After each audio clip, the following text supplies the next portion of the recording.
Desde la línea de Karman.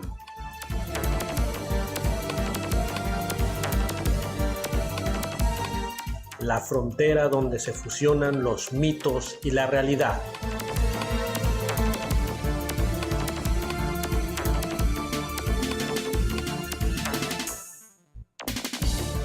Con Mauro Huerta.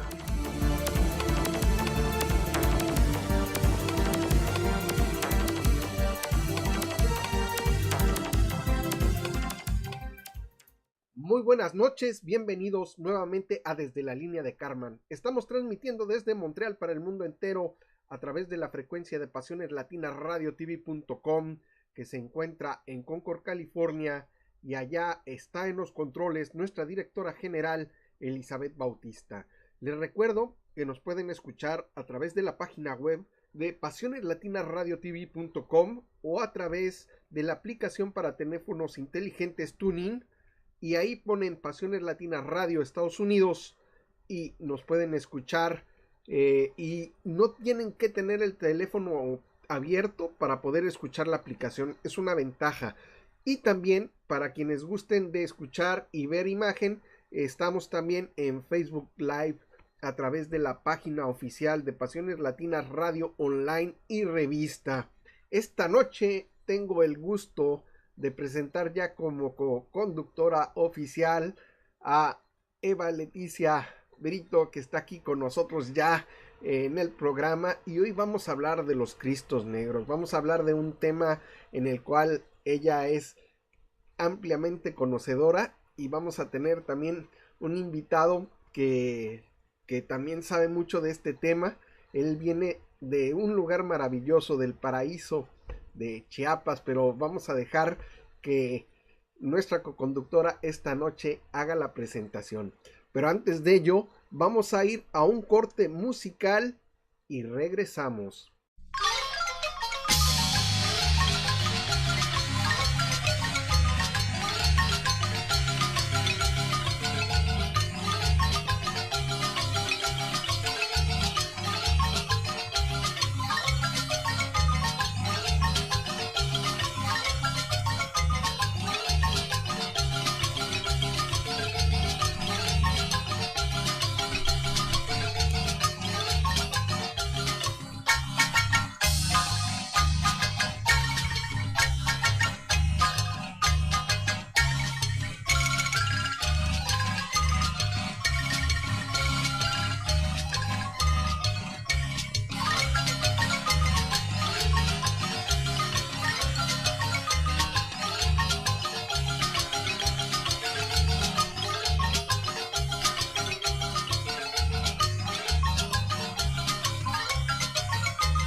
Estamos de regreso. Y bueno, ahora sí, muy buenas noches, Eva Leticia, ¿cómo estás? Bienvenida como coconductora al programa desde la línea de Carmen. Buenas noches, pues muchas gracias.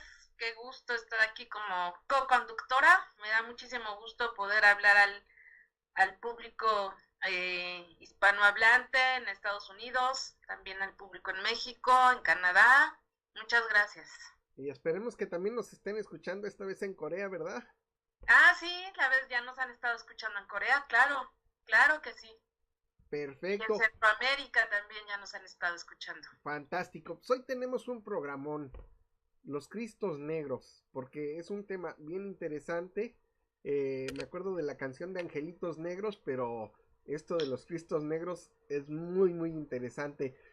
Y para ello, pues adelante. Bueno, buenas noches.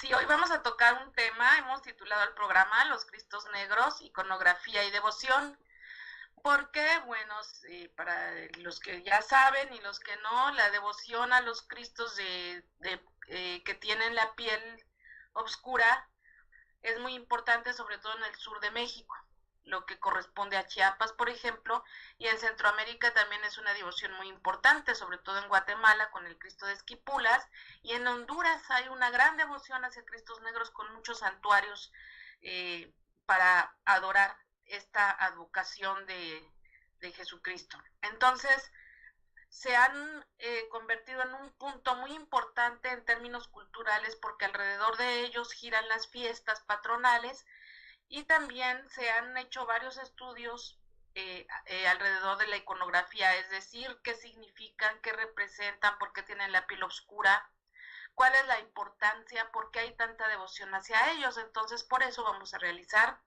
un programa con este tema y tenemos como un invitado muy especial a un arqueólogo que se llama Freddy Méndez, que él se va a presentar y que precisamente procede de un lugar donde hay una devoción muy importante, que es Tila, Chiapas. Freddy, adelante, preséntate, platícanos quién eres, qué estudias, cómo llegaste a estudiar a eso, de dónde vienes y por qué tu interés en el tema de los Cristos Negros. Bueno, pues antes que nada, muy buenas noches. Quiero agradecer de todo corazón pues, por la invitación al programa. Realmente somos dos personas que llevamos investigando pues el Cristo Negro, el Señor de Tila. Lamentablemente la otra persona no pudo estar en ese momento ya que está un poco enferma por los cambios de clima aquí en la Ciudad de México, pero realmente ella siempre está presente en los trabajos que hemos realizado. Bueno, mi nombre es Alberto Freddy Méndez Torres y mi compañera es Italio Oltegua Garatachea, que es también investigadora, es arqueóloga. Ambos, más bien yo la invité a ser parte de este proyecto de investigación, un proyecto de investigación que me empezó a llevar mucho la atención porque pues yo crecí exactamente en Tila, Chiapas, y pues mis papás también me metieron parte de la devoción de lo que es el Señor de Tila, ¿no? Entonces, yo soy oriundo realmente de Tila, pero realmente yo crecí en San Cristóbal de las Casas. Tengo la mitad de cuestión coleta también ahí en la historia, más bien. Y después de haber estado casi 18 años en Chiapas, yo migré a la Ciudad de México a estudiar arqueología por parte de la Escuela Nacional de Antropología e Historia. Entonces, durante ese periodo, pues aprendí muchas cuestiones y me interesó muchas cuestiones del significado, la ritualidad a través de lo que es el Cristo Negro. Entonces, yo de niño me daba mucho miedo este Cristo porque realmente es un Cristo enorme, es un Cristo grande. De niño me obligaban a subir a verlo porque el Señor de Tila está realmente en un altar mayor, un altar grande, que uno para ir a verlo o lo puede ir a tocar, tiene que subir ese pedazo de altar como si fuera una montaña, pues. Entonces, a mí me obligaban a subir, a mí me daba mucho miedo el Señor de Tila en su tiempo, por la negrura seguramente. Entonces, después de esto me llamó mucho la atención porque pues el Señor de Tila es negro, ¿no? Y no como todos los Cristos, pues que la mayoría son blancos, ¿no? Entonces, eso fue el parteaguas, creo que para empezar una investigación en Tila, pero aparte también de niño nos contaban una historia muy interesante que es la fundación del propio pueblo, ¿no? La fundación de Tila se debe al Señor de Tila, es lo que dice dicen las leyendas orales, los mitos orales del pueblo chol. Entonces, eso fue también un parteaguas para hacer un estudio arqueológico en la zona. Entonces, les voy a ser sincero, al momento de que empezamos los estudios en esa zona, estábamos en ceros. ¿Qué quiere decir? Que no sabíamos por dónde iniciar, con quién recurrir, con quién tocar, porque realmente es una investigación muy, pues puede ser muy primigenia, que quiere decir que no tenemos nada acerca de esa investigación, pero pues logramos luego contactarnos con personas que nos fueron apoyando poco a poco, entre ellos el doctor Carlos Navarrete, que ha estudiado al Cristo de Esquipulas mucho tiempo, y también él llegó a tocar al Señor de Tila, llegó a hacer sus estudios al Señor de Tila, lógicamente enfocándose claramente hacia el culto a Esquipulas, pensando de que yo siempre he discutido y que yo siento que realmente es una cosa aparte, ¿no?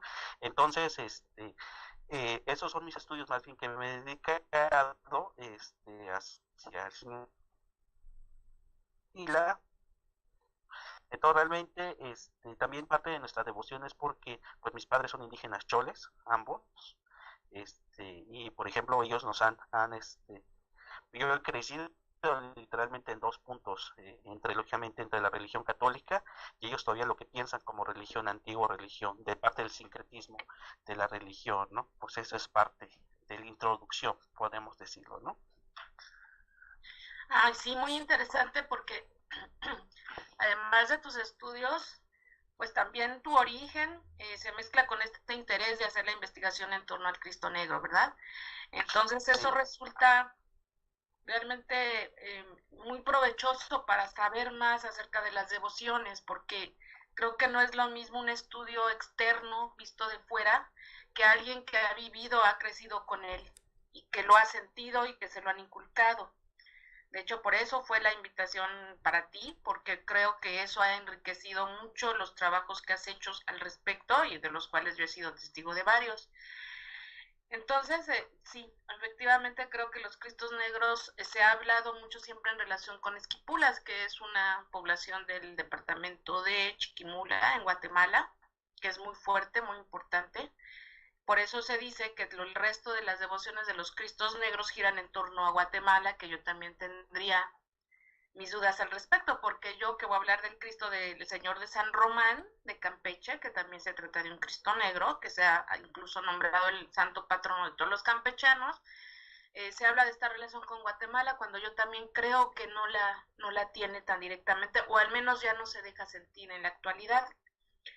Entonces creo que es importante esto que tocas, el hecho de verlo de manera independiente, aunque posiblemente sí haya relación, como se hablaba en algún tiempo, Freddy, de una cierta triangulación entre el Cristo de Esquipulas, el de San Francisco de Campeche y el de Tila, Chiapas.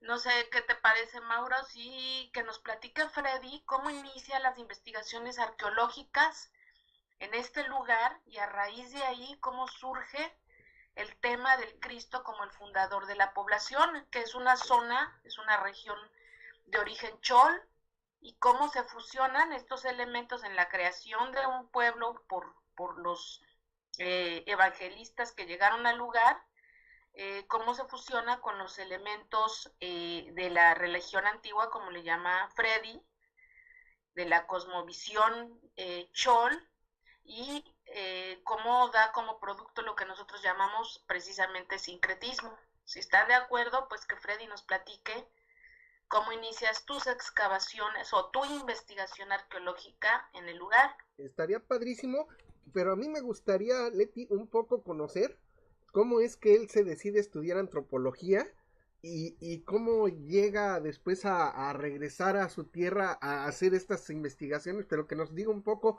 cómo le nace la inquietud de la antropología. Sí. Bueno, muy bien. Bueno, en las cuestiones de arqueología, mi hermana estudió antropología primero, realmente ella estudió antropología en Chiapas.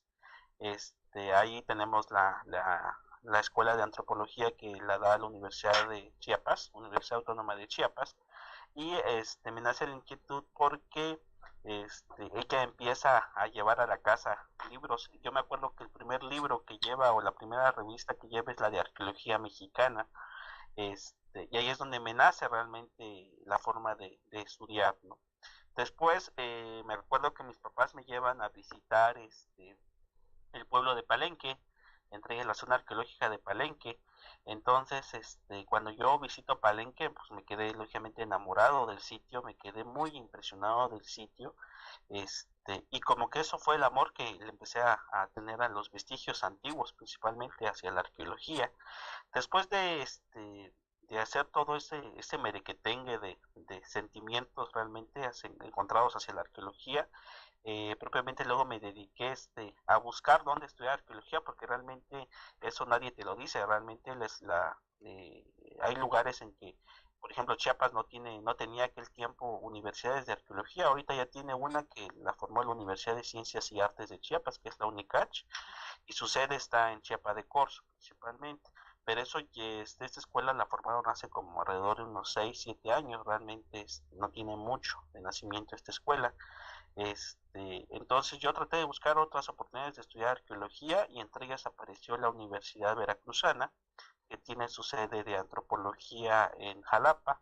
Entonces decidí pues participar por un lugar en la Universidad de Jalapa, pero lamentablemente me quedé a dos puestos de poder entrar a la universidad, y no logré entrar a la Universidad de Jalapa, entonces de la Universidad Veracruzana, perdón.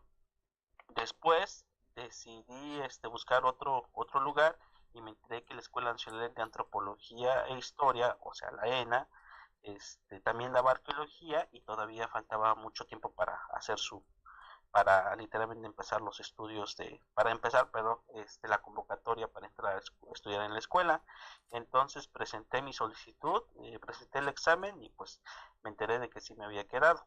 Entonces, el amor por la arqueología creo que nace primordialmente en estudiar a los mayas. Creo que esa es la parte esencial, y y principalmente creo que lo que a mí me llamó la atención dentro de los mayas fueron los jeroglíficos, o sea, principalmente su escritura, cómo ellos trabajaban esa escritura, qué es lo que decía la escritura.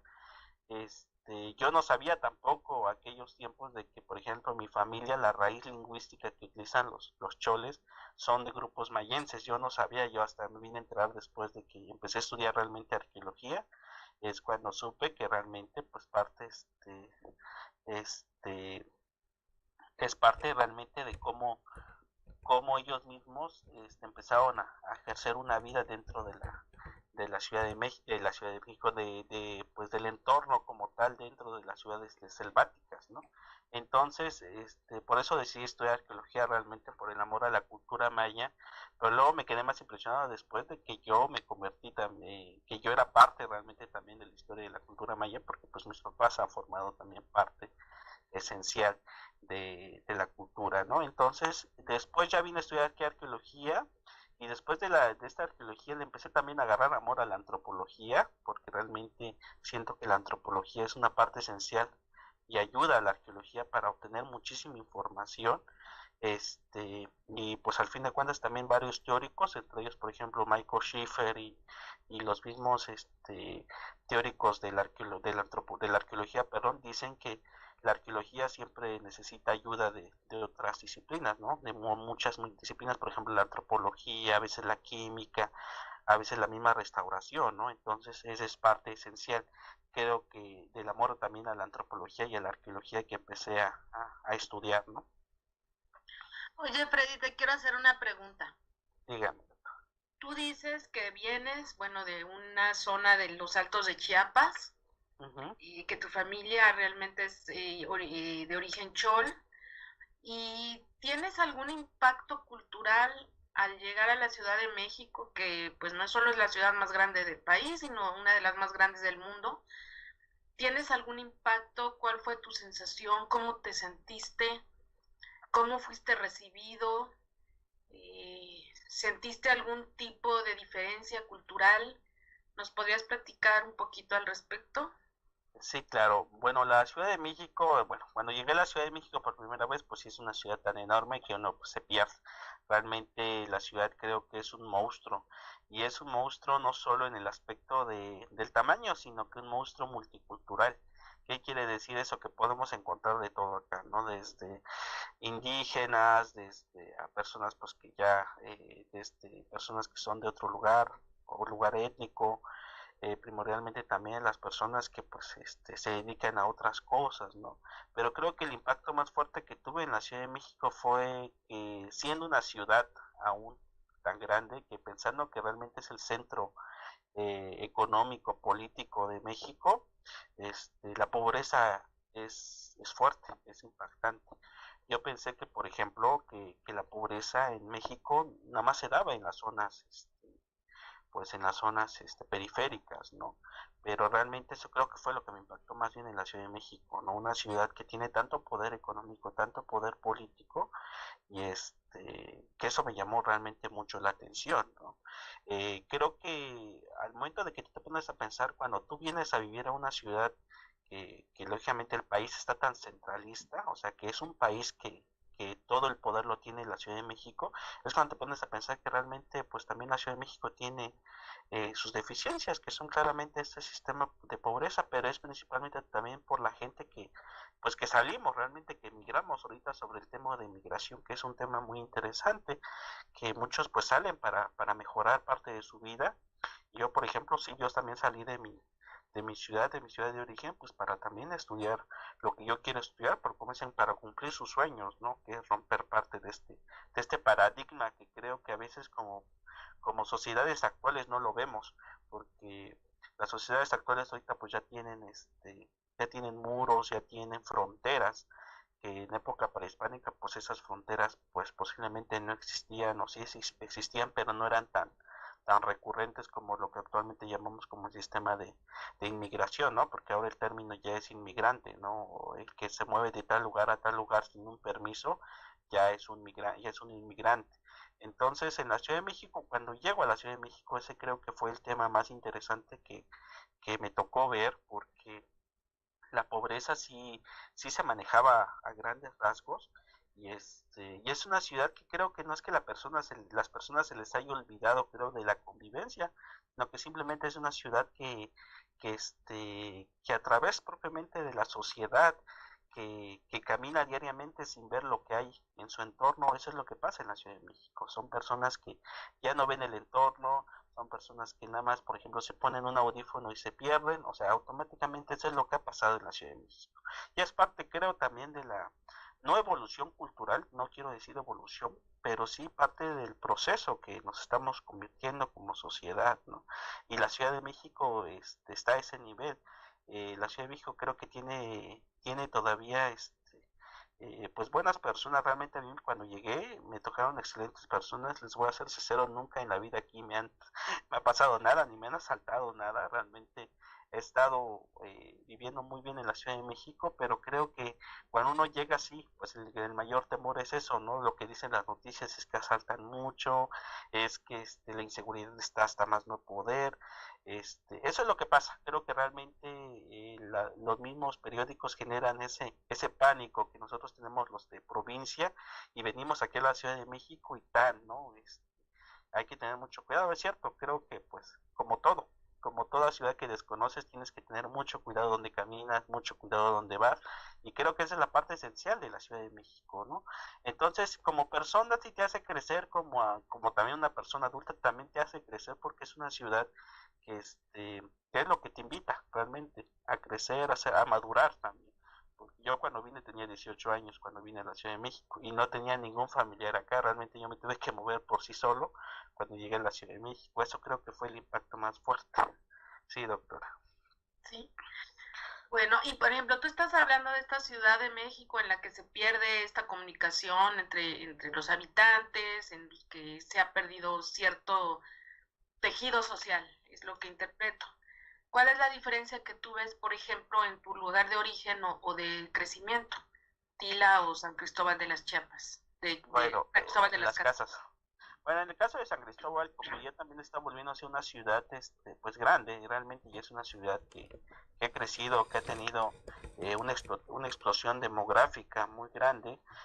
También se está convirtiendo en una ciudad que ya somos desconocidos todos, ¿no? Pero cuando éramos niños, por ejemplo, yo cuando crecí en San Cristóbal, que no era tanto el crecimiento urbano, sí todavía nos saludábamos, no había tanta delincuencia como ahorita hay en la ciudad de San Cristóbal. Realmente es lo que usted comenta también, que el tejido social se ha roto, se va rompiendo poco a poco, y más en una comunidad pues que San Cristóbal no había crecido durante el siglo XX. No creció muchísimo esa ciudad. Realmente el tejido social era muy importante. De por sí la ciudad de San Cristóbal es muy tradicionalista, en el sentido propio también de las cuestiones morales y todas esas cuestiones que pues que ya en una ciudad tan grande ya casi no existen, ¿no? En el caso de Tila, pues es otro aspecto muy importante, porque es un aspecto rural.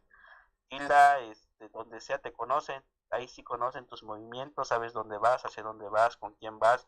O sea, realmente, yo le digo desde ese punto porque hace poco fue a visitar Tila, y resulta que ahorita tienen un conflicto muy grande con el gobierno. Tienen un conflicto muy grande, entonces ya entrar a Tila ahorita ya es que te estén vigilando.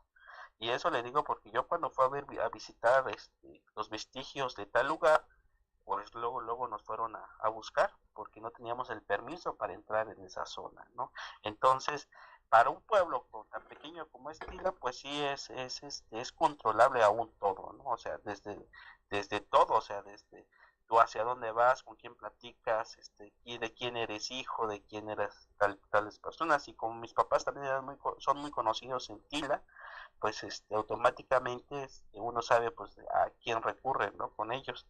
En el caso de San Cristóbal ya no, en el caso de San Cristóbal las cosas ya han cambiado porque pues como vuelvo a comentar es una ciudad que ha crecido de manera importante, y aparte pues San Cristóbal, por ejemplo, antes del siglo XIX era la capital realmente de Chiapas. Dejó de ser la capital cuando trasladan los poderes a Tuxtla Gutiérrez, pero pues no sigue, eso no equivale a que es una ciudad pues poco importante. Realmente San Cristóbal es la segunda ciudad más importante del estado de Chiapas, y como tal pues tiene también su lugar en crecimiento poblacional, ¿no? Entonces, si el tejido social en San Cristóbal se está rompiendo poco a poco, realmente ahorita los robos han estado a más no poder. Realmente también ya la gente ya se desconoce, ya le da miedo caminar en la noche, ¿no? Y eso no pasaba. Por ejemplo, cuando yo vivía allá en San Cristóbal, eso no pasaba. Realmente tú podías caminar en la noche y era muy raro que te pasara algo realmente. Entonces, en la Ciudad de México, pues sí, aprendes a crecer de esta manera y aprendes a ver realmente cómo está construido el tejido social de tal ciudad y de tal lugar, ¿no? Eso, doctora, nada más. Prima, vamos al corte, vamos a la pausa musical y regresamos para que ya entremos al tema de los Cristos Negros. ¿Qué les parece? Muy bien. Muy bien.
Bueno, ya estamos de nuevo aquí. Les recuerdo que estamos en Desde la Línea de Karman. Estamos transmitiendo desde Montreal para el mundo entero a través de la frecuencia de Pasiones Latinas radiotv.com en Concord, California, donde se encuentra nuestra directora general Elizabeth Bautista. También los invito a que escuchen este programa a través de la web, de la página de Pasiones Latinas radiotv.com, a través de la aplicación para teléfonos inteligentes TuneIn, donde pueden poner Pasiones Latinas Radio Estados Unidos y ahí encontrarán Pasiones Latinas las 24, casi 24 horas al día, con programación muy variada y que invitan a la reflexión. También pueden escuchar el programa a través de Facebook Live, a través de la página oficial de Pasiones Latinas Radio Online y Revista.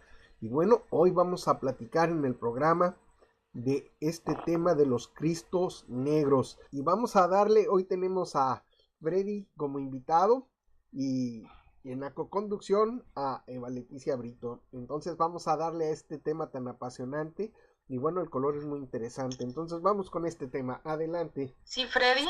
Bueno, Freddy, tú estás hablando de la ruptura de tejido social que suele ocurrir en muchas partes de México, que lo estamos sintiendo tremendamente, además de toda la crisis humanitaria que estamos viviendo, ¿verdad?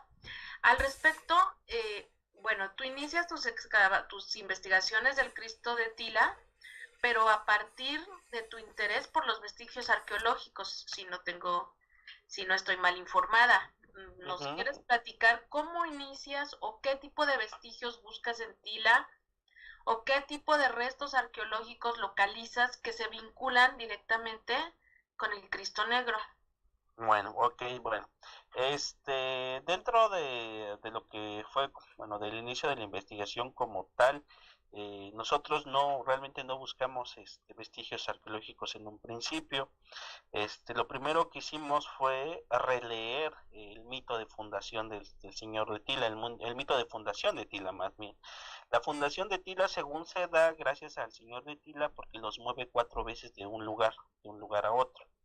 ¿Qué quiere decir? Que el señor de Tila llegaba cuando estaban construyendo una iglesia, no le gustaba el lugar donde estaba, porque pues ponían peros. Creo que el primer punto que pone para que no construyan una iglesia en tal lugar es el origen de mucha agua, que era tanta agua que no se podía construir nada ahí, que no se podía vivir, realmente era lodoso, ¿no? Entonces ese fue el primer lugar, el primer asentamiento que lógicamente el señor de Tila no quiso que construyeran. Después de ahí los movió a otro lugar llamado Chulum Chico, que actualmente existe, y es la colonia de Chulum Chico, y ahí nuevamente volvió a decir que no le gustaba el lugar porque había muchas hormigas arrieras, que son esas hormigas grandotas que destruyen realmente la tierra completamente, hacen hoyos para vivir. Y nuevamente de ahí no quiere que construyan nuevamente la iglesia ni que viva ahí nada de gente, y los vuelve a mover del lugar y los mueve a la región a la zona de lo que actualmente es el panteón municipal. Ahí el panteón vuelven a construir y nuevamente vuelve a recurrir que no es buen lugar para construir porque hay muchas también hormigas arrieras. Nuevamente quitan el lugar y van a ir hasta la punta del cerro donde actualmente está el pueblo de Tila y ahí es donde dice el señor de Tila, aquí me gusta el lugar, es un lugar muy bueno, un lugar muy alto, entonces este lugar es buen lugar para que ustedes vivan. Entonces el señor de Tila deciden ahí vivir, construir actualmente donde está el pueblo de Tila. Después de releer este mito, nos dimos a la tarea con Citlali a buscar los vestigios de estos, si es que existen los vestigios de tal mito. Entonces nos fuimos preguntando con los principales de Tila si existían estos vestigios. Y resulta que sí, que el primer vestigio está ubicado en una colonia llamada Misija, y es del pueblo de Misija hay que todavía caminar alrededor de unos 20 minutos para llegar a los vestigios arqueológicos. Estos vestigios ya están incompletos, realmente están muy destruidos, pero son prueba lógicamente fehaciente de que pues las refundaciones del pueblo de Tila existían, ¿no? Después de esto nos fuimos a visitar el pueblo de Chulumchico y en Chulumchico también existen los vestigios de tal pueblo, pero estos vestigios están muy destruidos. Creo que nada más, si no mal recuerdo, encontramos nada más parte de lo que es los muros de inicio y ya de ahí ya no tenemos más vestigios. Y el penúltimo lugar que visitamos fue el Panteón Municipal y ahí se ubica la iglesia dedicada a San Sebastián. Es una iglesia que pues parece más bien forma de una capilla, realmente no tiene forma de iglesia, está muy chiquita, pero logramos ver que la iglesia todavía está muy completa. Realmente ahí lo que le faltaba fue el techo para terminar de construir el lugar, y está completa. Y pues por último tenemos no hay vestigios del último asentamiento, pues porque actualmente ahí es donde está la iglesia del Señor de Tila actualmente, y esta iglesia como tal pues tiene algunas todavía reminiscencias de las primeras iglesias coloniales en la llegada de los dominicos a Chiapas, ¿no? Entonces esos fueron los vestigios que encontramos realmente. Nosotros nada más registramos vestigios porque dentro de la Ley Federal de Monumentos y Zonas Arqueológicas nosotros no podemos recoger en primera materiales y no podemos excavar sin un permiso ante Consejo de Arqueología, porque nos estamos metiendo en una discusión legal, en un pleito legal, y ahí también nos pueden literalmente meter a la cárcel como investigadores. Entonces, esto nada más de plan, levantar material alguno sin nada, ya que pues no tenemos el permiso del Consejo de Arqueología ni el permiso federal de construir, pues de excavar ni nada de eso.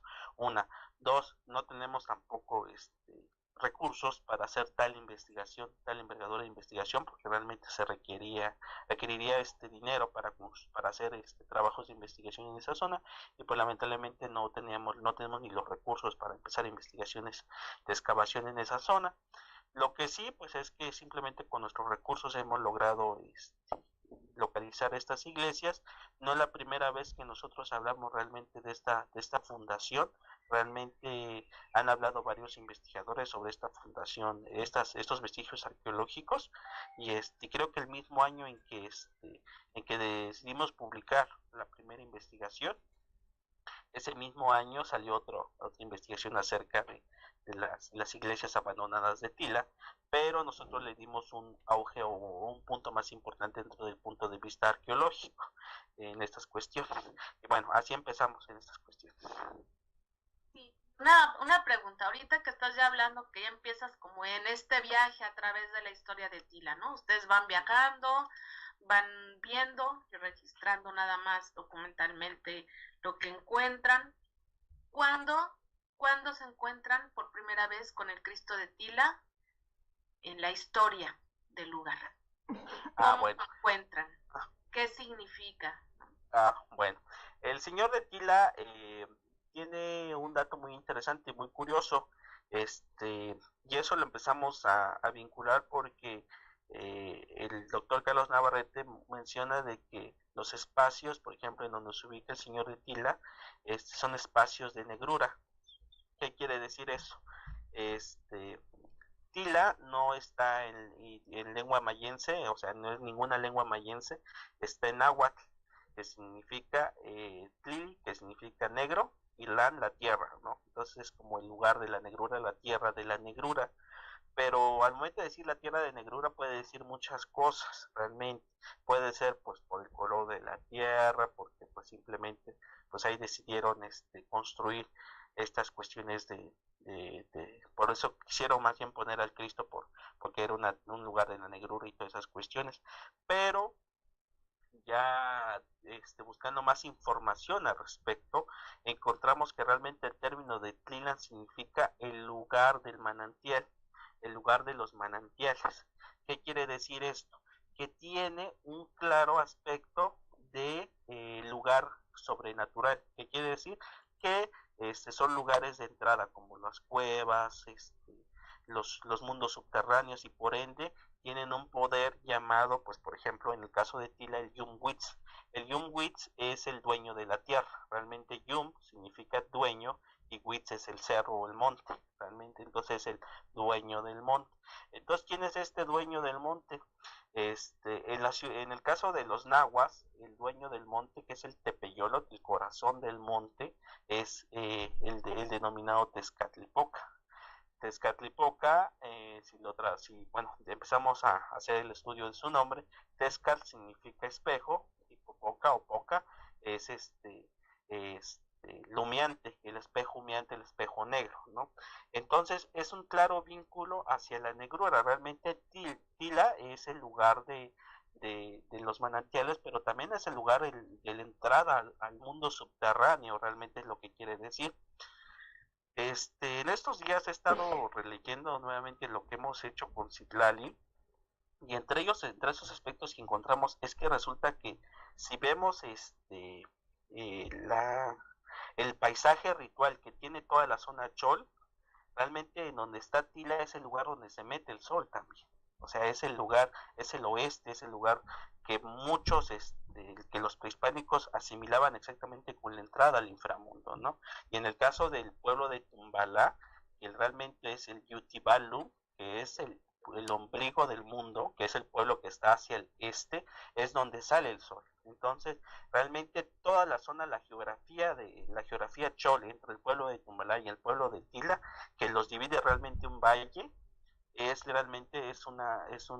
un paisaje ritual.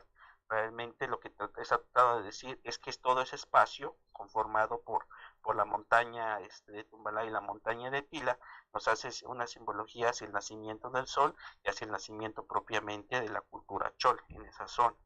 Ahora, estos datos son muy interesantes porque con eso estamos aprendiendo a ver de que el señor de Tila no, se va a escuchar muy muy muy feo, pero como dicen, el señor de Tila no está ahí, no creció su devoción ahí solo porque quiso, ¿no? Sino que tiene una función esencial dentro del principio de la evangelización con los choles de Tila, ¿no? Y los choles de Tila vieron que este Cristo pues se parecía mucho a las deidades negras. Entre ellas pues simplemente es como decía Becerra en su libro de los nombres toponímicos de Chiapas, ¿no?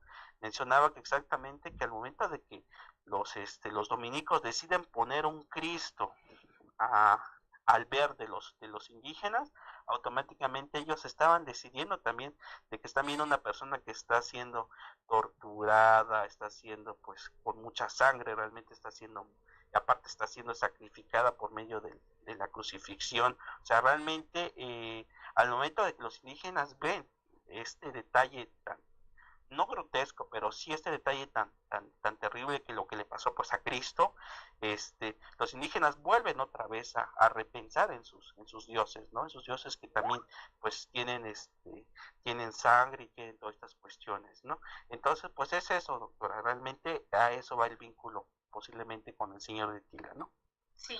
Bueno, tú hablabas de este paisaje entre las dos poblaciones que son Tila y Tumbalá, que tuve el privilegio de estar ahí en diciembre, que es un verdadero paraíso terrenal.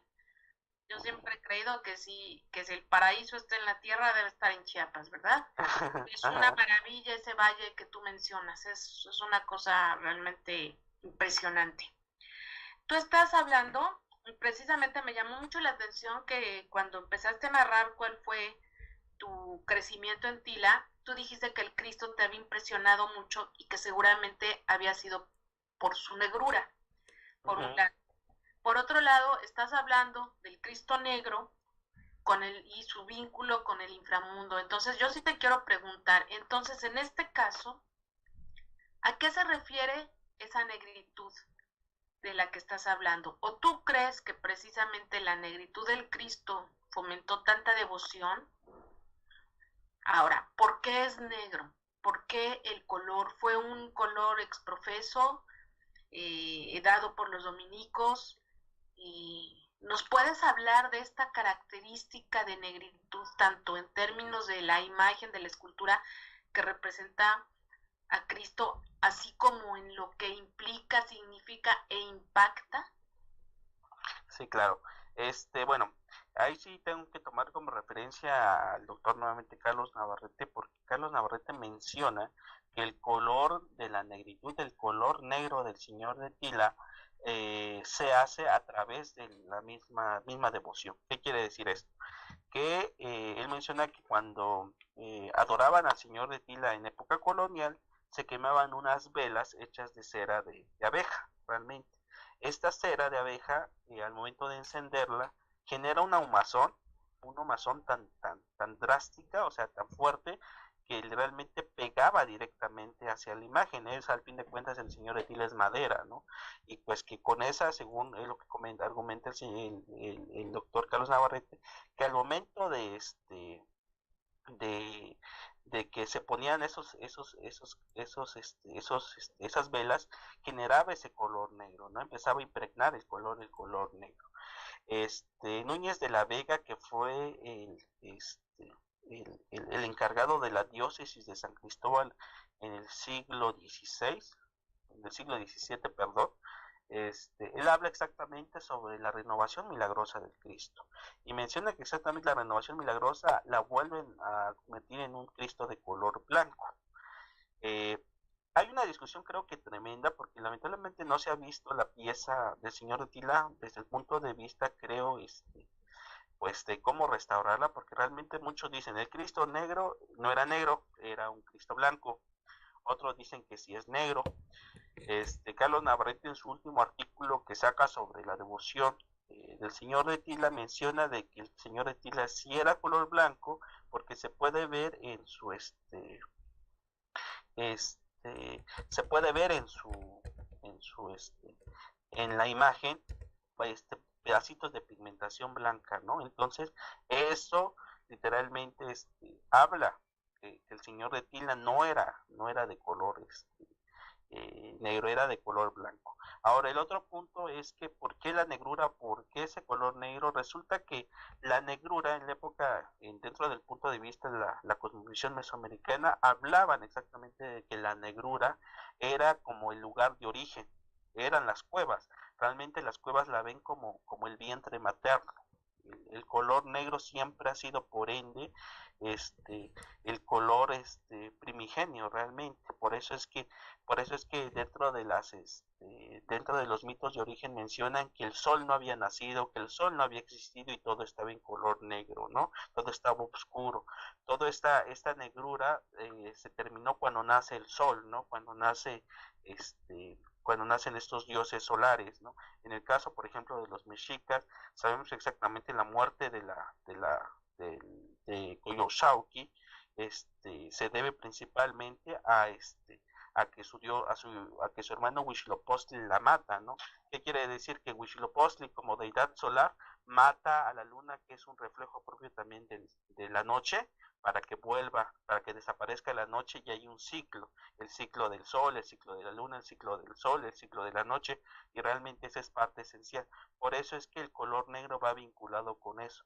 Por ende, también mencionaba también Monroy Valverde dentro de sus investigaciones que dentro de lo que actualmente es Tila es una zona de muchos curanderos, ¿no? Una zona de muchas personas que curan, son curanderos la mayoría que habitan en Tila.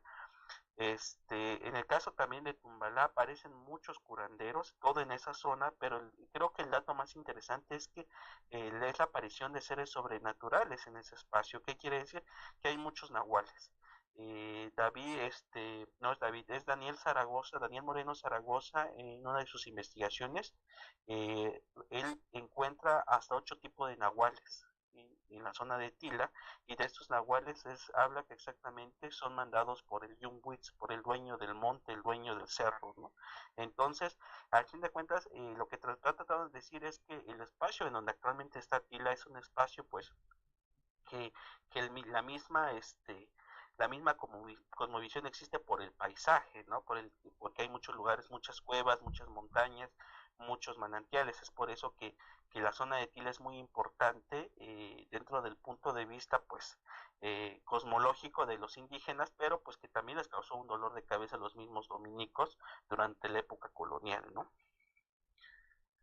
Sí, fíjate que respecto a lo que comentas de la negrura, esto bueno, sabemos por ejemplo que en México, en la zona de Chiapas, pues Tila es lo más importante. Como mencionaba antes, también está el Señor de San Román en Campeche, que hablaremos un poquito más adelante de él. Aquí está considerado como un Cristo negro el Señor de Chalma, que la imagen original, bueno, se quemó.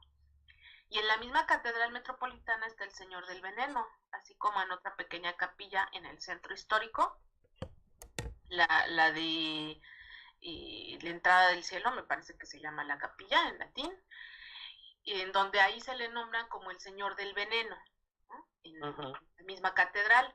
Por ejemplo, en el caso del Señor del Veneno, la negritud se atribuye a la creencia o leyenda, por decirlo así, de que uno de los padres a cargo de la imagen era muy devoto y rezaba todas las noches y besaba los pies del Cristo. Entonces tenía un enemigo que quería envenenarlo, puso el veneno en los pies del Cristo para que el sacerdote al besarlo se envenenara, pero el Cristo, al defender tanto a su fiel devoto, asume el veneno y por eso se volvió negro, ¿no? En Campeche también existían las versiones similares a las de Tila de las velas, ¿no? Esto es como un recurso al que se recurre mucho de comentar que es por las velas que logran su negritud. Yo tengo mis dudas porque yo creo que esa negritud no podría ser tan homogénea como a veces se logra en varias imágenes, ¿no? En este caso, si fueran las velas, se notaría evidentemente, y al limpiar el efecto causado por todo el humo, podríamos ver posiblemente una superficie más blanca. Yo honestamente sí creo que la negritud debe tener un simbolismo mucho más profundo, como lo que tú mencionas, posiblemente referido a lo que era el inframundo para la concepción maya y que fue aprovechado por los evangelistas, o debe tener también algo vinculado posiblemente a la llegada de población africana en calidad de esclavos a América. Yo sí creo que ahí falta mucho profundizar, por eso lo que ustedes han hecho, Citlali y tú, en torno al Cristo de Tila me gusta mucho porque sí hacen más referencia a todas las deidades prehispánicas y al simbolismo del inframundo, más que atribuirlo a razones meramente técnicas. En mi opinión, bueno, no es el tema, pero por ejemplo, los cristos que fueron elaborados con pasta de caña de maíz por los españoles, retomando una técnica purépecha, pues dicen que recuerden esa técnica porque los cristos no pesaban y en las procesiones era fácil llevarlos. Sin embargo, yo sí estoy muy convencida que no, que yo creo que va más allá, ¿no? Porque para nuestra población prehispánica el hombre verdadero fue hecho de maíz, así logramos sobrevivir por el maíz que es nuestra esencia, y yo sí creo que los españoles entendieron esto y entonces ¿qué hacen para que la población indígena acepte al nuevo Dios? Pues es un nuevo Dios totalmente distinto, pues lo hacen a semejanza de cómo era el hombre prehispánico de maíz, con esencia de maíz, ¿no? Creo que lo mismo pasa con estas imágenes negras. ¿Hay algo más a fondo que posiblemente aún nos falte por hacer mucha investigación? Yo sé que hay un estudio muy profundo en Honduras de un investigador de Estados Unidos, no lo conozco, es muy difícil conseguir el libro, pero creo que se habría que profundizar. Y en ese sentido, bueno, volviendo al tema contigo, con Tila, tú dijiste algo que me llamó mucho la atención, que dijiste, a mí de niño me impactó posiblemente por tanta negrura. ¿Por qué el color negro impacta? ¿Por qué lo negro nos causa un choque a la visión? ¿Qué efectos te producía, por ejemplo, a ti de niño esta negritud? Bueno, de niño lo que me impactaba mucho es que se veía como era sangre, para mí la sangre seca, como la sangre realmente cuando uno se seca, cuando la sangre ya está seca, hasta se vuelve negra, ¿no?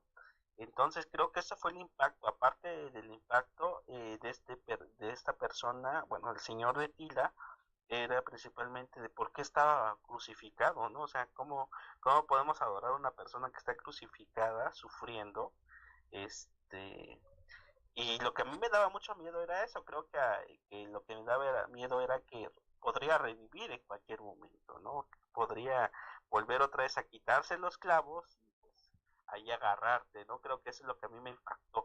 Aparte de la negrura, me impactó realmente eso de que el señor de Tila se podría bajar, te podía agarrar y te podía llevar, ¿no? Entonces lo que a mí creo que me llamó mucho la atención, pero creo que lo que sí llamó realmente fuerte la atención, por ejemplo, en el caso de los indígenas, creo que fue ese aspecto de ver a una persona pues que está siendo sacrificada a través de la crucifixión, ¿no?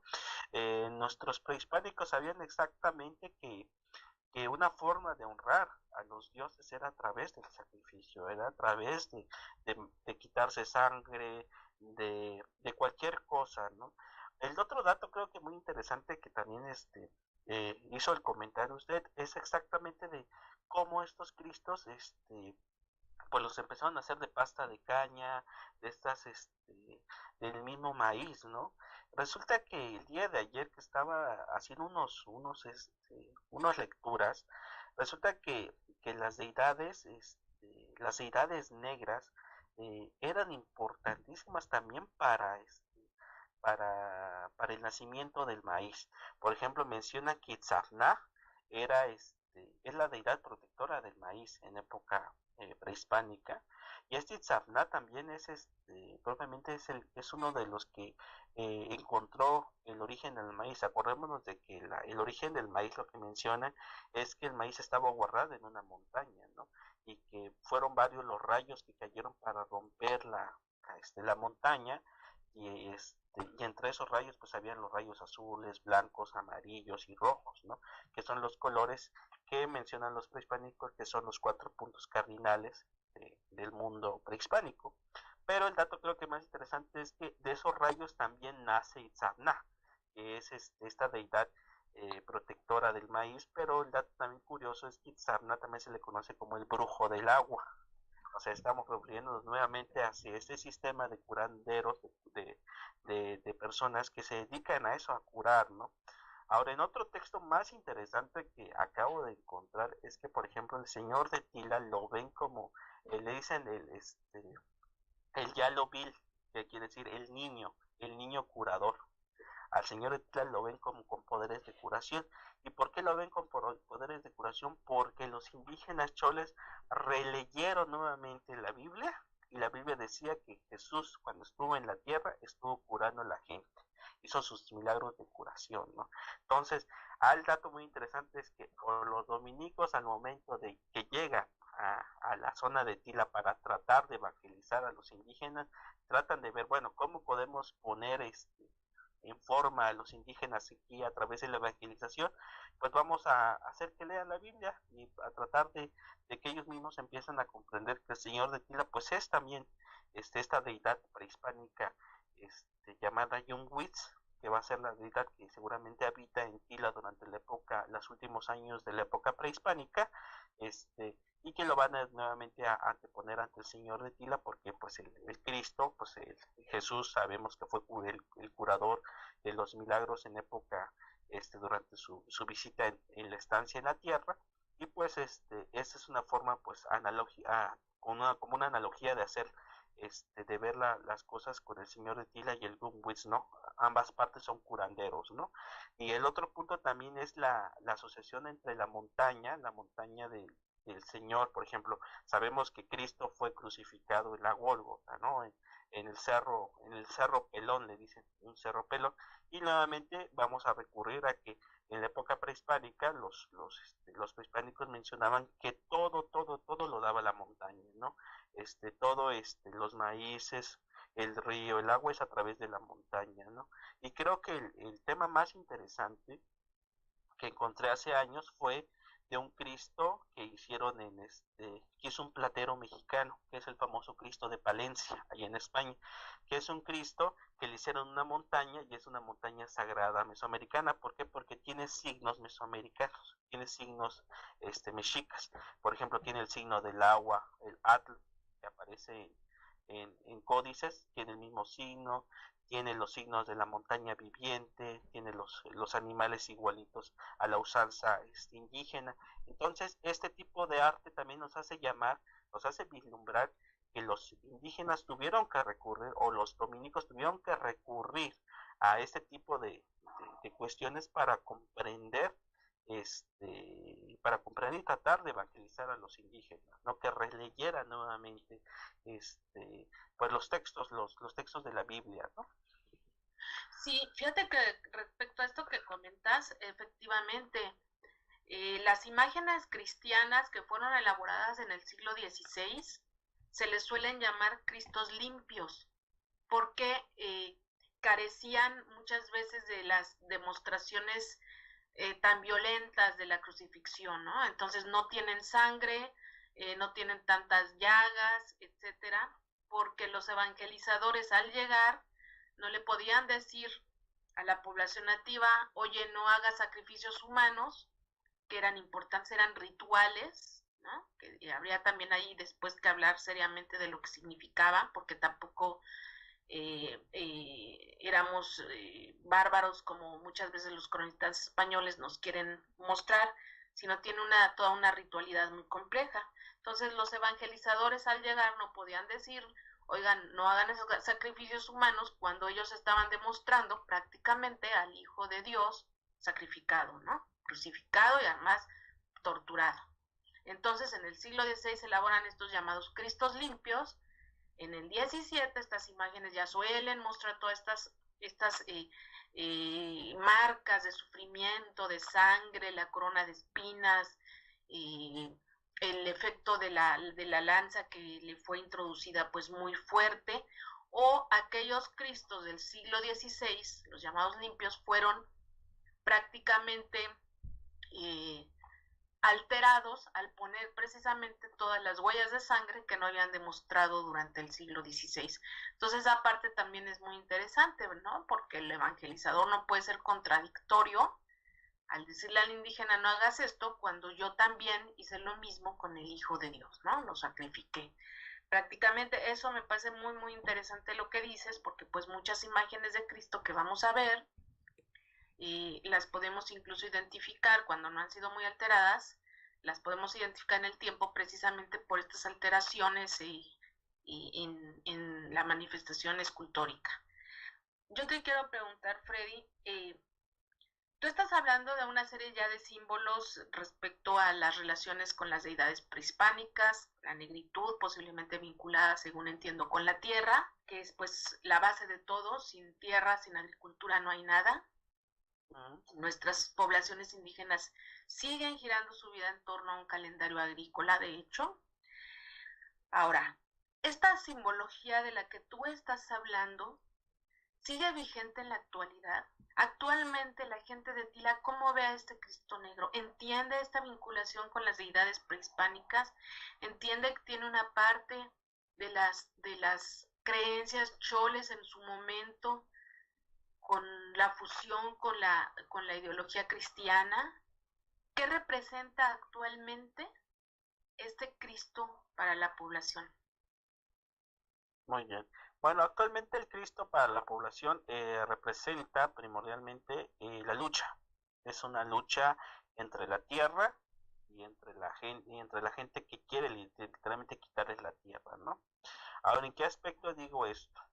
Resulta que hace alrededor de unos 8 meses viajé a Tila y tuve la oportunidad de platicar con el presidente de las fiestas de Tila. Y resulta que este presidente tiene en su poder algo muy interesante, que yo digo que es algo interesantísimo porque ni Carlos Navarrete ni menciona en sus escritos, ni mucho menos muchos etnógrafos que han viajado a Tila lo han mencionado y se me hace algo tan interesante. Como una reliquia. Ellos le mencionan la reliquia. Le digo, ¿qué es la reliquia? Pues la reliquia es un palo negro, así como tal, un palo negro, pero un palo negro contiene 12 hojas que simbolizan los 12 meses. Él le dice los 12 Huis, que los Huis son los nahuales, que dicen los 12 nahuales del mundo. Y yo estuve platicando con él y me menciona algo muy interesante que dice, esta reliquia fue el primer Cristo negro que tuvimos antes de la llegada del Señor de Tila. Entonces, cuando te pones a preguntar, a ver, momentito. Entonces, lo que usted tiene acá es una reliquia prehispánica. Y él me dijo, sí, es prehispánico. El tema creo que más interesante que podemos retomar de acá es los famosos tlaquimiloli, que son los bultos mortuorios o los bultos sagrados que tienen los prehispánicos desde época clásica, que los mayas tenían bultos mortuorios y que, por ejemplo, en el caso de la Ciudad de México, Huitzilopochtli era un bulto mortuorio. Realmente cuando la ciudad cae ya en manos de los españoles, todos los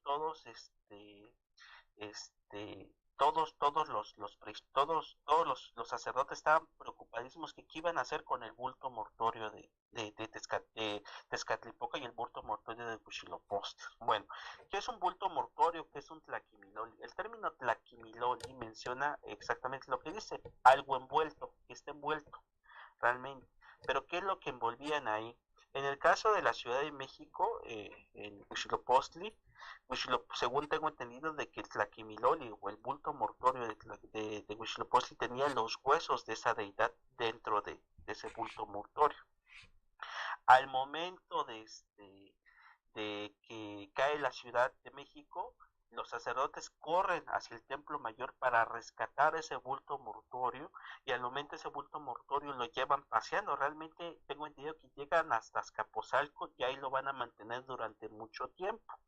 Ahí el bulto mortuorio, y ese bulto mortuorio lo van a tener y luego ya se pierde la pista de él, ya realmente no se sabe qué le pasó a ese bulto mortuorio. Otros mencionan que ese bulto lo fueron a tirar a Pantitlán, porque en Pantitlán había un remolino. Muchos dicen que ahí lo fueron a tirar porque realmente el sacerdote principal de Huitzilopochtli le avisó, ¿sabes qué? Ya no puedo, realmente yo los voy a abandonar. Les hizo la simbología, entonces ustedes me tienen que ir a tirar. Y como Dios, pues como un Dios prehispánico, cuando ya caen ante una situación de que ya no puede protegerlos, deciden mejor ir a tirarlo, abandonarlo más bien. Pero otros dicen que realmente ese tlaquimiloli o ese bulto mortuorio lo llevaron a esta zona de tierras otomís, aquí en Hidalgo, y ahí sigue escondido, muchos dicen. Bueno, si tomamos como referencia estas cuestiones del tlaquimiloli o el bulto mortuorio, entonces eso quiere decir que los choles tuvieron que cargar también su tlaquimiloli y lo estuvieron escondiendo, porque realmente era su deidad principal, antes de la llegada del Señor de Tila.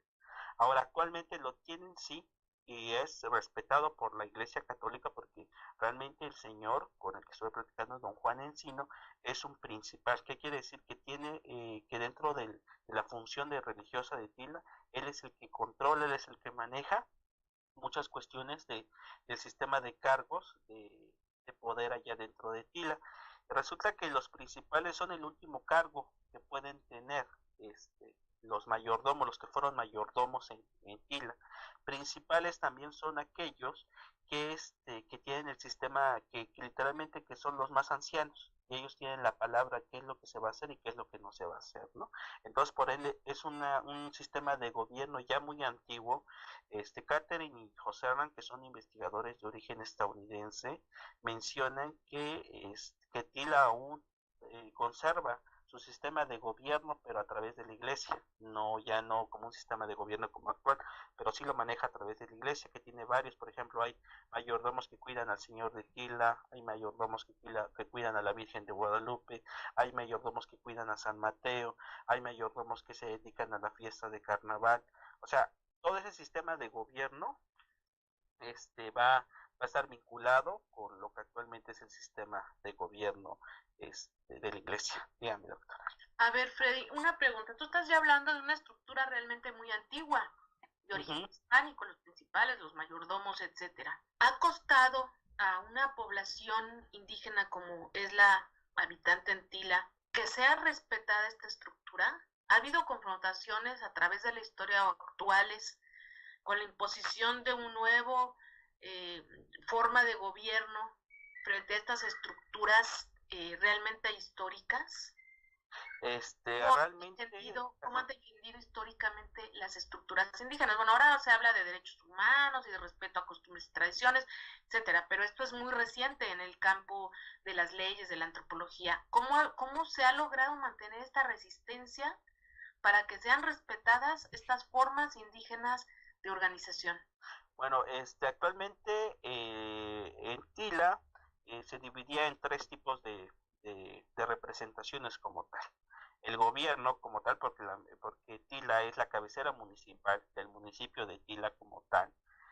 Ese es el primer órgano de gobierno, entre comillas vamos a poner. Luego viene el otro que son los ejidatarios, que es el sistema que maneja el sistema de gobierno, que es el que estoy diciendo, y por último viene la iglesia. Son 3 tipos de sistema. Lamentablemente, de esos 3 tipos de sistema no se conllevan bien con el gobierno. Por ende, tuvieron hace como 2 años un gran conflicto, que es correr a la presidencia municipal de Tila, porque entre los poderes que se le había dado a la presidencia municipal de Tila era empezar el famoso fondo legal, que es dividir las tierras para empezar a hacerlas privadas. Los choles no estuvieron de acuerdo y por ende terminaron corriendo a las autoridades municipales de Tila. Por ende, ahorita Tila ya no es la cabecera municipal, la pasaron a otro pueblito llamado Limar, que es un pueblito más abajo. Actualmente el sistema de gobierno, pues sí sigue vigente, el sistema de gobierno indígena sigue vigente porque la iglesia lo ha permitido también. ¿Y por qué lo ha permitido? Porque resulta que entre nuestros estudios también que hemos encontrado con Citlali, resulta que la parroquia de Tila siempre ha estado abandonada, ya hasta como a partir de 1950, la iglesia católica se empieza a hacer cargo realmente de la iglesia y empieza a tener un cura ya pues ya un cura que se tiene que quedar allá a vivir a Tila. ¿Por qué los antiguos curas no les gustaba quedarse? En primera, los dominicos se quejaban de que Tila estaba muy lejos, estaba de realmente difícil acceso. Por ende es que los sistemas de gobierno indígena permanecieron por mucho tiempo. También por eso es que es parte esencial de que estas famosas términos que llaman los dominicos la idolatría continuaba, ¿no? Porque realmente no había un seguimiento propio hacia la evangelización, ¿no? Una evangelización tal. Y por ende también los choles se dispersaban, o sea, realmente cuando fundan Tila, los choles se vuelven a dispersar, llegan a ir a vivir a otro lugar que no es Tila. Entonces, por ende, el sistema de gobierno ha existido por esas cuestiones, por esas características realmente, por cuestiones históricas, ¿no? Entonces, por ende, el problema que se presenta también es que los choles siempre han sido un grupo muy aguerrido. Realmente lo que no les gusta lo sacan. Y entre ellos han tenido muchos conflictos con los párrocos. Ahorita, por ejemplo, el párroco que es Heriberto, se ha mantenido porque realmente los choles también han tenido muchos conflictos con ellos, pero realmente siempre los choles han estado en desacuerdo con la parroquia. A veces dicen, no, saben que si siguen así, fuera, y corren a los párrocos de Tila, ¿no? Entonces son estas cuestiones que a fin de cuentas el pueblo chol ha mantenido, y se ha mantenido porque ellos nunca han entendido y nunca ven el mundo como nosotros los vemos, que la tierra se vende, ellos no. Si la tierra es parte esencial de nosotros, por eso somos choles. El término choles en chol, perdón, significa los milperos. Cholel viene del término de milpa. Entonces, por ende, su lucha histórica es esa, es una lucha histórica al fin de cuentas porque quieren mantener la tierra, ¿no? Que es lo que les da sustento, ¿no? Por lo que habíamos mencionado. Bueno, estamos en este programa tan interesante que empezamos hablando de los Cristos Negros, pero que ha tomado vertientes increíbles. Hemos hablado de cosas místicas, esotéricas, de magia y de algo muy importante, que es el valor de la tierra, porque la tierra no nos pertenece y no debiéramos de venderla siquiera, no debiéramos de lucrar con lo que produce. Vivimos en una sociedad de consumo donde hoy vivimos a base de petrodólares, vivimos con una economía basada en petrodólares, vivimos de la tierra, explotamos a la tierra, lucramos con la tierra, nos beneficiamos de la tierra, y estos pueblos mágicos, estos pueblos ancestrales de México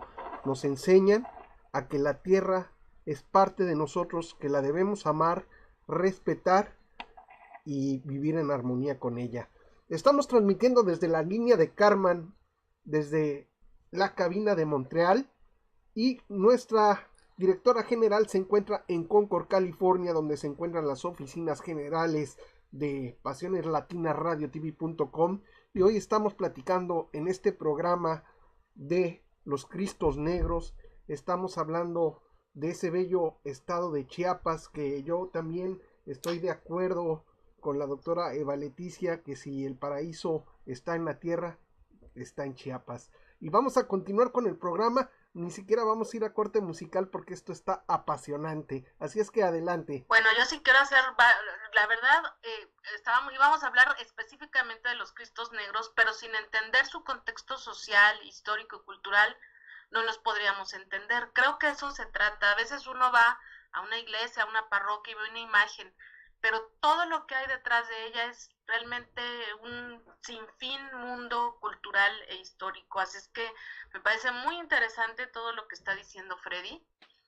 Y respecto a esta vinculación con la tierra, qué interesante esto del palo que mencionas, porque seguramente también, no sé si tenga que ver con los instrumentos que se usan para la tierra, como la coa, por ejemplo.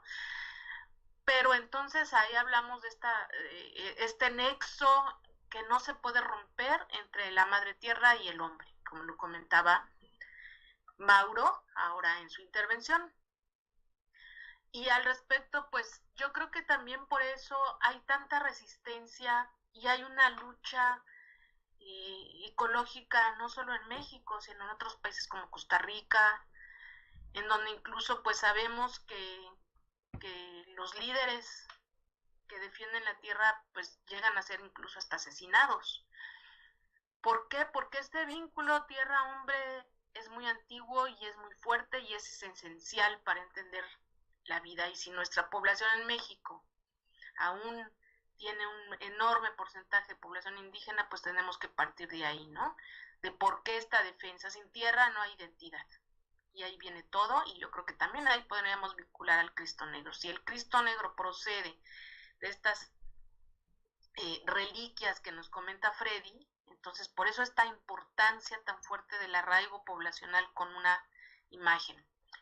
Qué interesante está. Yo me parece, yo te quiero preguntar algo también, Freddy. Bueno, respecto a la parroquia de Tila, donde yo estuve el mes de diciembre pasado, y a mí me llamó mucho la atención algo.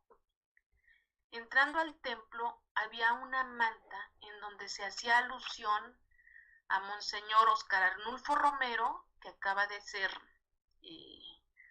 nombrado como santo por el Papa, que es salvadoreño y que él representó a una parte de esta lucha social que se opone a la guerra y que de hecho fue asesinado justo dando misa.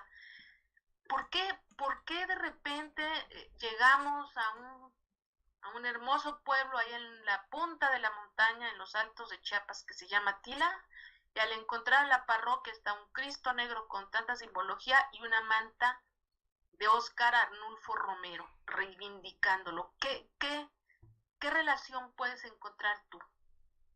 Bueno, creo que la relación más importante que podemos tener es que para empezar, pues, los curas que están actualmente en toda la zona de la parroquia, y eso lo da también un poco a parecer eh, este obispo, ¿cómo se llama? Ruiz, Samuel Ruiz. Samuel Ruiz, que da paso a lo que es Teología de teología la de la liberación. liberación, ¿no? La teología de la liberación, a fin de cuentas, también es esa idea propia de utilizar elementos prehispánicos con elementos, o sea, que dan paso a que la religión, como lo ven los indígenas, dan paso también hacia un nuevo concepto propio de la religión.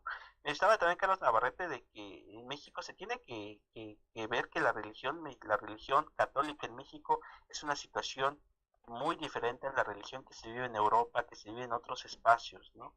Ahora, ¿qué voy con esto? Lo que pasó con Monseñor, porque resulta que como están en una lucha, también los choles, es una lucha también que ellos también han permanecido y seguramente tienen que agarrar una bandera de bastión para seguir con este pleito,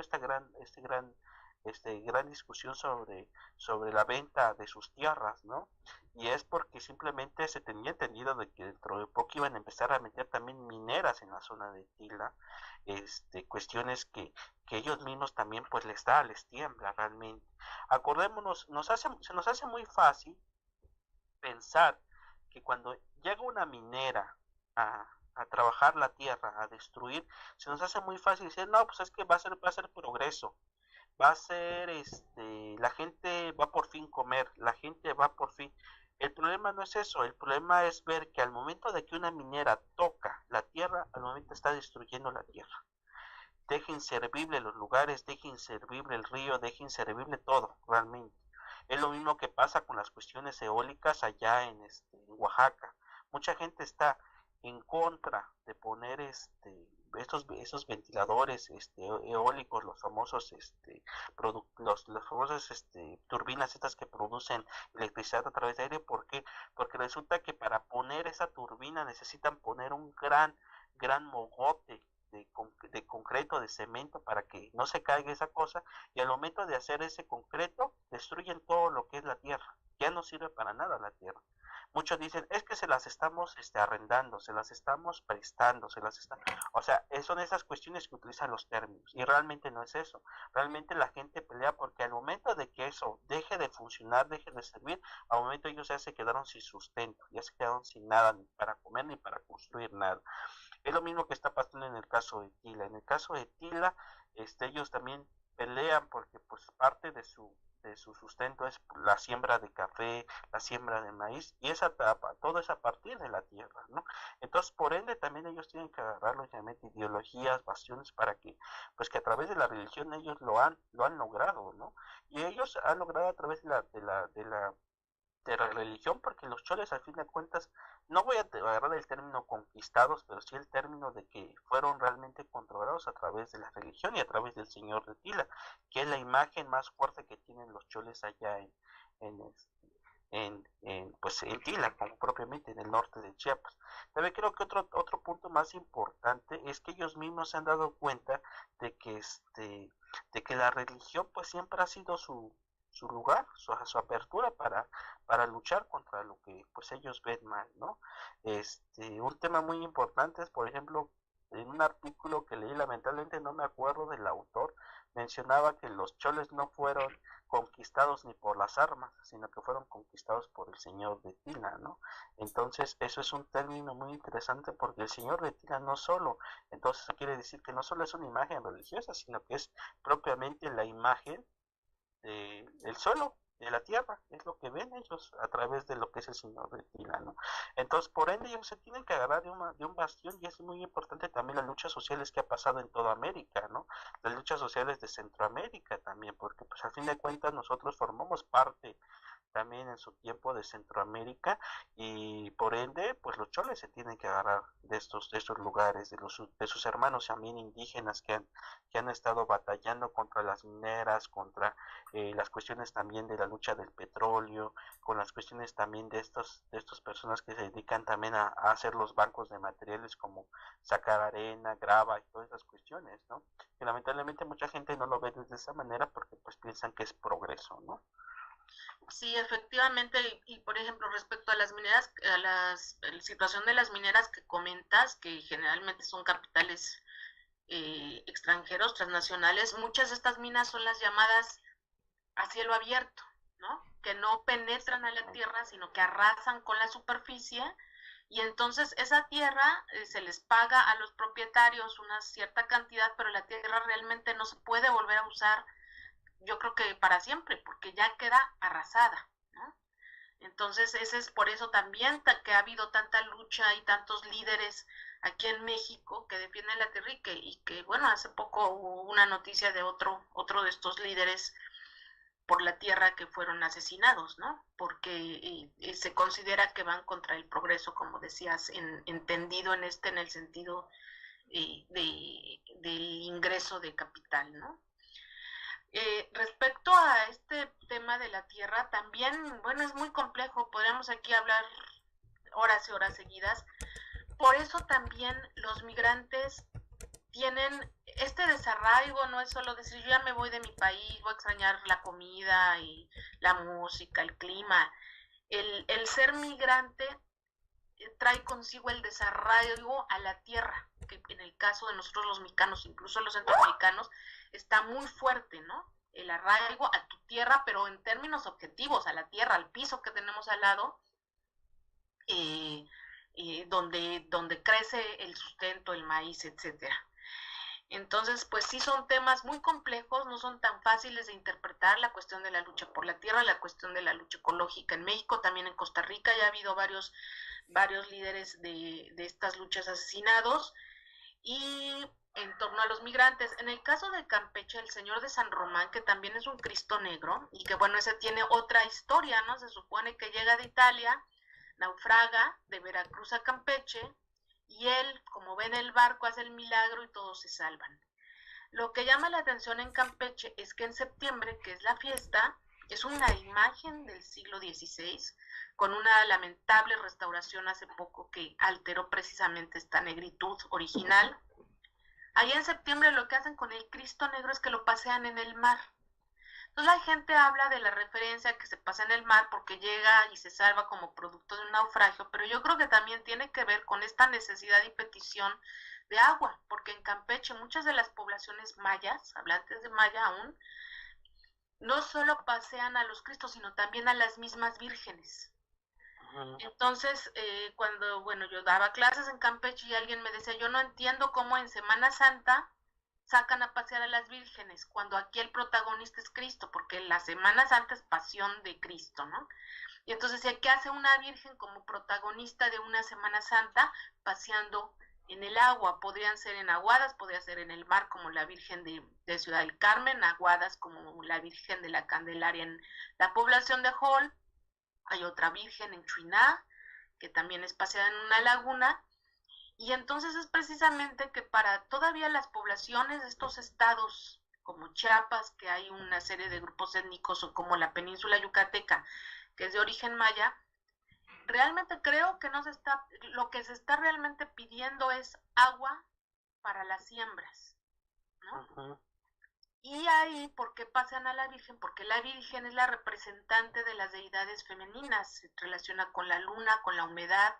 ¿Y por qué con la tierra? Porque abajo de la tierra, con todos estos laberintos y cavidades, asemeja a los órganos reproductores femeninos, y es donde se gesta la semilla que después da origen al maíz y al resto de sustento.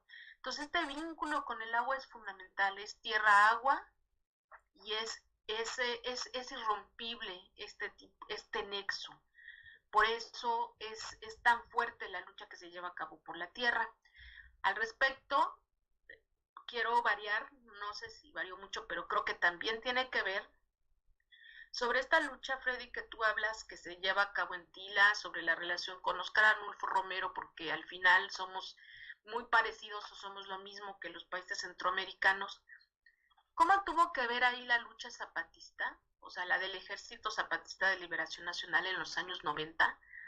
¿Qué tanto llegó a Tila? ¿Qué tanto participó a Tila?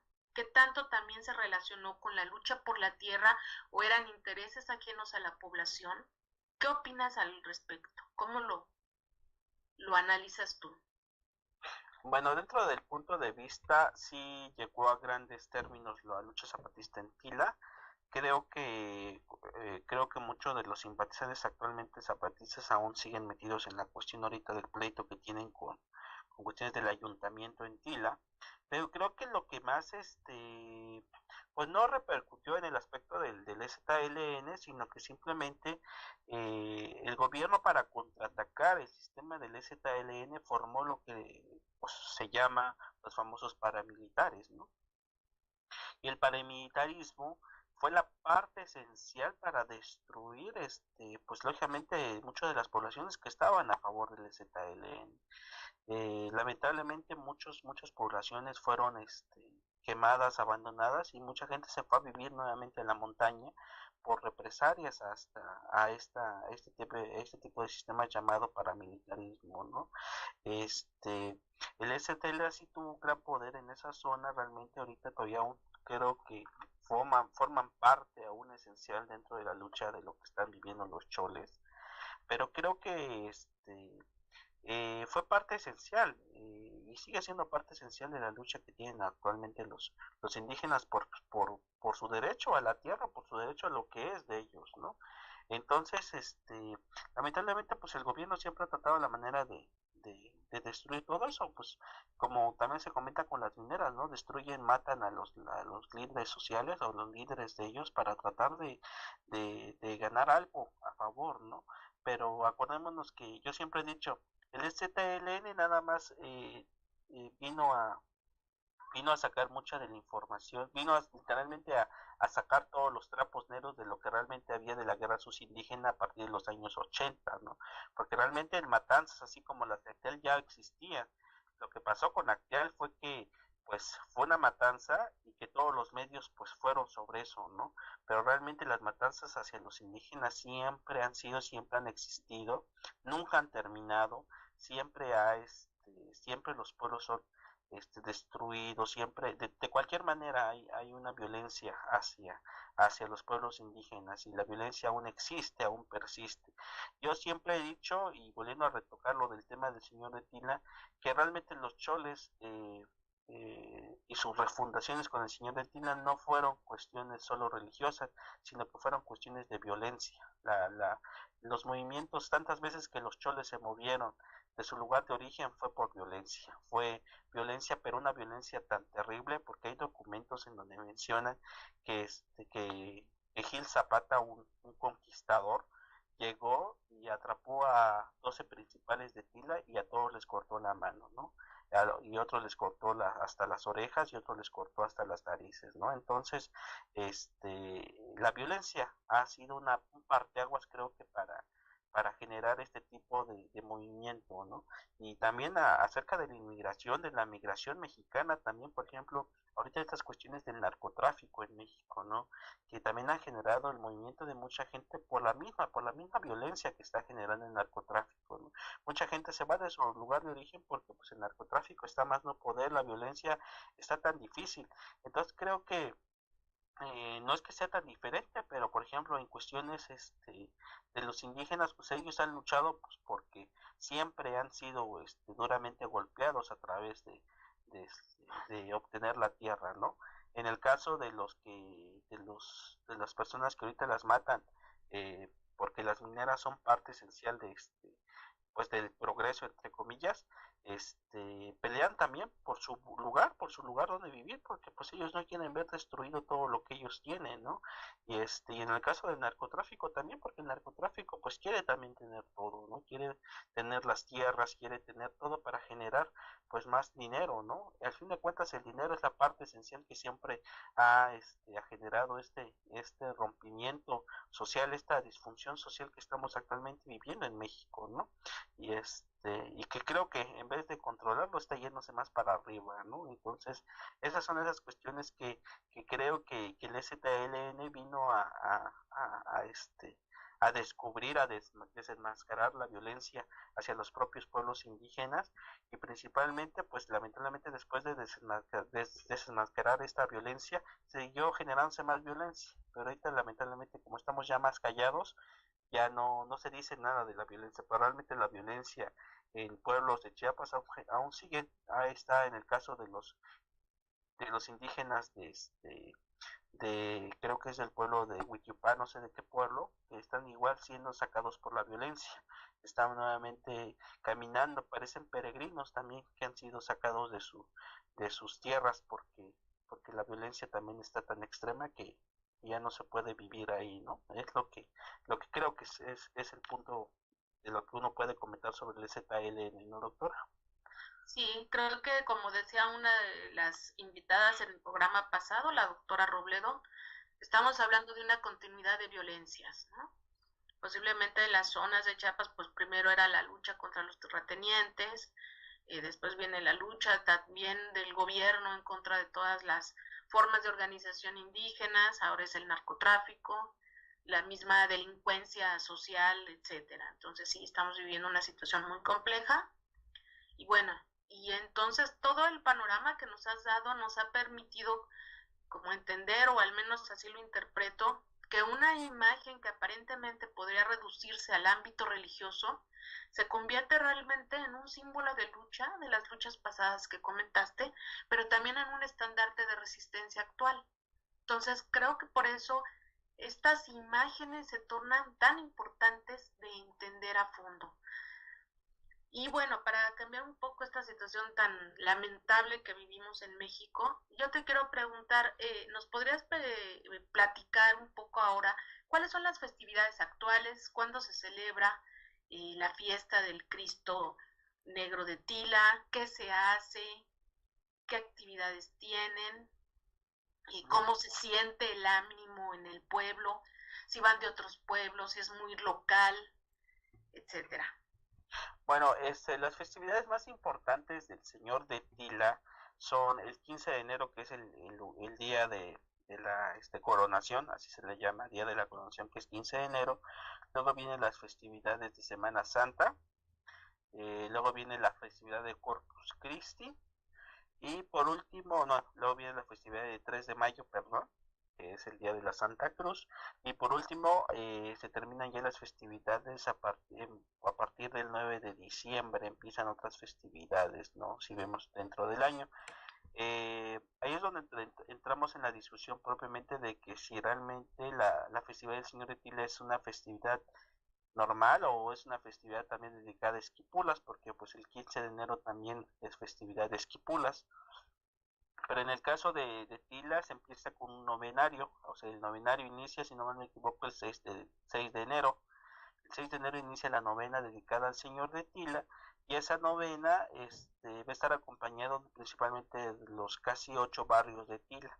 Cada barrio le pertenece, o sea, va a tener al Señor de Tila en su barrio. Pero para que se haga ese tipo de fiesta se tiene que buscar una persona, o sea, una persona que se haga cargo de esta fiesta. Entonces, por lo regular, esa persona lo pide o, entre comillas, la obligan a tener la fiesta porque ya muchos ya no quieren tener la fiesta del Señor de Tila. Y esto se debe primordialmente a que se gasta muchísimo, realmente. Estuvimos haciendo luego unas cuentas en costos y se está gastando alrededor de unos 200,000 pesos por fiesta. ¿Y por qué se genera tanto? ¿Por qué cuesta tanto la fiesta si es una fiesta, pues, es una fiesta local, vamos a decirlo? Porque la mayoría del pueblo asiste a esas fiestas.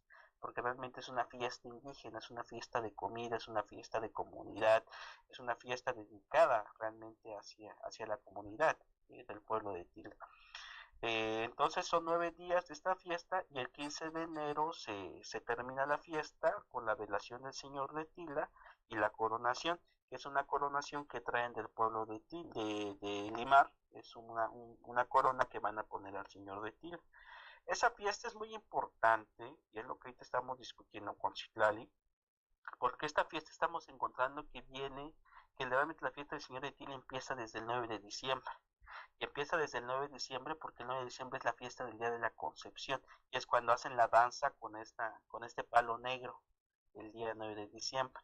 Ahora, ¿por qué genero un 9 de diciembre, un diciembre? Porque resulta que todas esas fiestas, desde el 9 de diciembre hasta el 15 de enero, son fiestas lunares. Son fiestas dedicadas a la fertilidad, 100% dedicadas a la fertilidad, y son dedicadas primordialmente a la cueva, a la deidad de montaña. Y son dedicados porque resulta que estuvimos revisando unos textos antiguos sobre los calendarios mexicas y los calendarios mayas. Y por ejemplo, en el caso de las festividades mexicas, cae en el mes Titl, que significa estirar, que significa propiamente un vientre materno, un vientre de nacimiento. Y en las festividades mayas cae la fiesta Chain, que significa cueva, o sea, también está refiriéndose a las fiestas de deidades de cueva. Entonces, es muy importante ver ese aspecto porque nosotros pensábamos que la festividad del 15 de enero se debía principalmente a la renovación milagrosa del Señor de Tila. Pero en un documento del siglo XIX que encontramos aquí en el Archivo General de la Nación, encontramos un rosario dedicado al Señor de Tila, que no sé por qué está haciendo acá, pero sí nos encontramos el rosario. Y el rosario menciona que la festividad dedicada al Señor de Tila se hace el 21 de septiembre, porque el 21 de septiembre es la fecha de renovación milagrosa, porque es el día de San Mateo.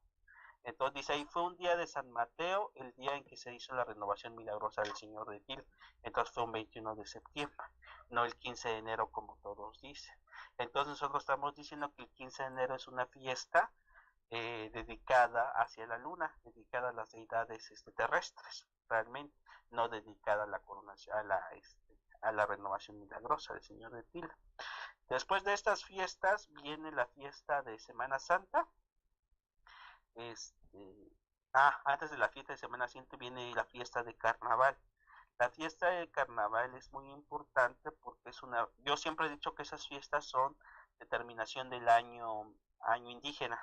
Realmente terminan las fechas, la terminación de año indígena siempre se terminan en febrero, entre febrero y marzo. Y resulta que las festividades de Semana Santa empiezan como en esas fechas. Entonces yo digo que como son 5 días de carnaval, son los famosos 5 días, los Nemotemi, que dicen aquí en la Ciudad de México, y en el caso de los indígenas mayas, mencionan que los 5 días funestos, que son los días en que uno ni puede ni salir, ¿no? Entonces esas son festividades dedicadas aquí de carnaval y se le llama Huacashpo. Huacashpo significa Huacash, que es del término de vaca, el Bacash, la vaca, el Poj, que es el petate, entonces quiere decir toros de petate. Es una festividad, un carnaval dedicado a eso, que es una lucha entre un tigre y una vaca, ¿no? Esa es la festividad del Huacashpo.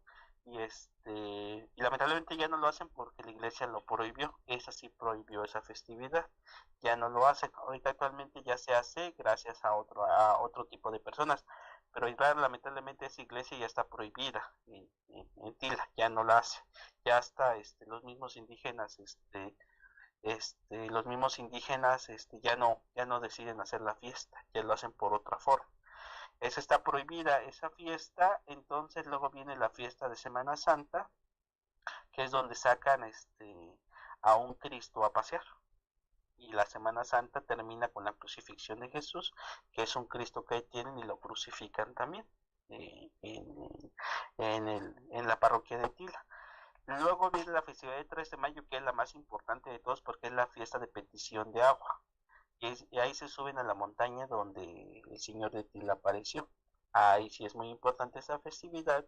Y esa festividad también tengo entendido que también le hacen reverencias, perdón, al palo negro, a la reliquia que tienen los choles, también hacen festividad con ello. Y luego nos vamos a la festividad de... Creo que ahí acaba, doctora. Realmente hasta ahí acaban las festividades. Y ya otra vez la festividad del 9 de diciembre, que es la festividad del palo, otra vez del palo negro. Y ahí así es cíclica la festividad.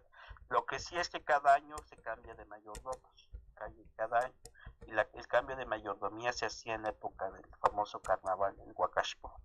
Lamentablemente yo ahora ya no sé en qué fecha hacen los cambios de mayordomía. Antes servía, el Huacachpo tenía la función de hacer el cambio de autoridades a aquella época. Ahora ya no lo hacen así de esa manera. Seguramente cambiaron la forma de hacer esas festividades. Y ya, solo eso, doctora. Sí, fíjate que respecto a lo que comentas de septiembre es muy interesante porque precisamente en Campeche las festividades del Señor de San Román, el Cristo Negro, son en septiembre. Todo septiembre es una gran alegoría al significado del Cristo Negro, una gran fiesta que también rebasa a la misma fiesta de la Virgen de la Concepción, que es el 8 de diciembre, que se supone que esa es la patrona de San Francisco de Campeche, pero está totalmente rebasada ya por el Cristo Negro, que es ya llamado el santo patrono de todos los campechanos. De hecho, antes se le llamaba la Nochebuena Chiquita en Campeche a la fiesta de la Concepción, pero no, definitivamente ya se impuso el Cristo Negro. Y bueno, volvemos nuevamente a estos vínculos agua-tierra que comentas también el 3 de mayo. Pues ha sido una plática muy interesante, no sé, ¿tú qué opinas, Mauro? Increíble, la verdad es que ha sido riquísima porque hemos tocado todos los aspectos, religioso, social, la lucha de estos pueblos, también hemos pasado por el zapatismo, y Chiapas pues es uno de los estados más ricos de México en cuanto a cultura, tradición, riquezas naturales, y es apasionante que podamos conocer este tema y que nos escuchen en Estados Unidos, en Canadá y en el resto del mundo, y que conozcan toda esta riqueza cultural de nuestro pueblo, que además, bueno, lo compartimos con los demás pueblos de Centroamérica, porque hasta donde yo sé, los náhuatl, las culturas, los pueblos náhuatl llegaron hasta República del Salvador, y bueno, y también los mayas estuvieron por ahí, entonces hay muchísima riqueza, y hablar de nahuales se habla desde el norte de México hasta el sureste de México, hablar de esa magia, de ese sincretismo, de la mezcla de nuestras tradiciones prehispánicas con la religión católica, pues es algo muy rico que vale la pena estudiar y hacer un estudio profundo, porque pues es una manera con la cual vivimos. Esa religiosidad, ese sincretismo nos hace ser el pueblo que somos. Entonces ha sido un programa fantástico, maravilloso, y pues estamos muy contentos de platicar aquí con Freddy. Lo vamos a invitar nuevamente a seguir platicando de otros temas, porque la arqueología, la antropología es un tema fascinante, maravilloso, y que yo creo que a nuestros amigos del auditorio les va a encantar. Sí, yo creo que sí les va a encantar. Bueno, pues de todos modos, pues muchas gracias, les agradezco de todo corazón, y pues un saludo de despedidas, Wokulish Aulu, que significa muchas gracias a todos por la invitación, y más bien pues el tema siempre es importante y nos podemos extender horas platicando sobre ambas cosas, porque realmente pues es una parte esencial de un pueblo, pero que creo que comparten todos los pueblos de Mesoamérica, lo que fue en su tiempo Mesoamérica, y los pueblos actualmente de México, ¿no? Entonces, pues, muy agradecidos por la invitación, tanto a la doctora Eva como a ti, que nos invita desde muy lejos, ¿no? No, pues fantástico, encantado de la vida, Freddy, y pues estamos en contacto y te vamos a invitar para un próximo programa. Lamentablemente el tiempo nos gana y ya estamos en las 2 horas de programa, pero nos vemos en una próxima ocasión y seguimos platicando de este y muchos más temas. También le quiero agradecer a nuestra conductora ya oficial, nuestra coconductora Eva Leticia, que haya estado con nosotros en este maravilloso programa con este tema tan increíble, los Cristos Negros. Vamos a cerrar con una corte musical y nos vemos la próxima semana. Muchísimas gracias. Esto fue Desde la Línea de Carman. Hasta la próxima.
Pasiones Latinas Radio TV.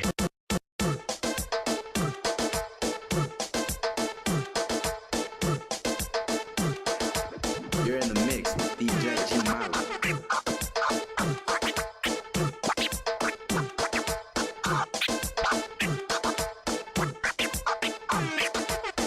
Tu estación, tu ritmo, tu pasión. Pasiones Latinas Radio TV.